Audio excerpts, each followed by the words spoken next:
కారణం కాదా? ఆలోచన చేయమని చెప్పి అడుగుతాను. ప్రతి ఒక్కరూ కూడా అసలు ఎంత దారుణంగా ఉందనంటే నిజంగా ఇలా పరిస్థితి. ఒకవైపు నేను ఢిల్లీకి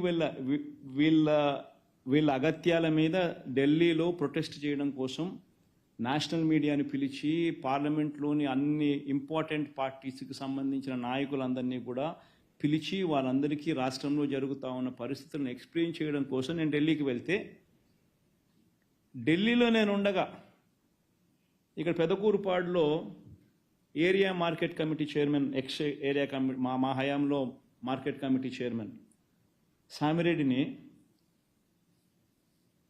ఏకంగా కాళ్ళు చేతులు ఏకంగా వదిలేసినారు, చచ్చిపోయినాడని చెప్పి. కారు ఆపి 2 కాళ్ళు 2 చేతులు ఫ్రాక్చర్డ్. మేము ఢిల్లీలో ఉండగా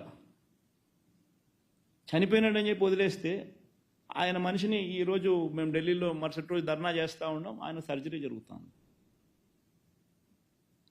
ఏంది ఇది? కేవలం రాజకీయంగా వీళ్ళతో విభేదిస్తున్నాం. తప్పేముంది? మీదో పార్టీ ప్రతిపక్షం అనేది లేకుండా ఎట్టపోతుందండి? ఇది మాదిరిగా చేయడం ధర్మమేనా?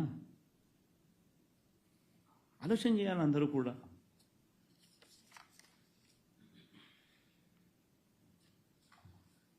ఈరోజు నిజంగా ఆంధ్రప్రదేశ్ అంటే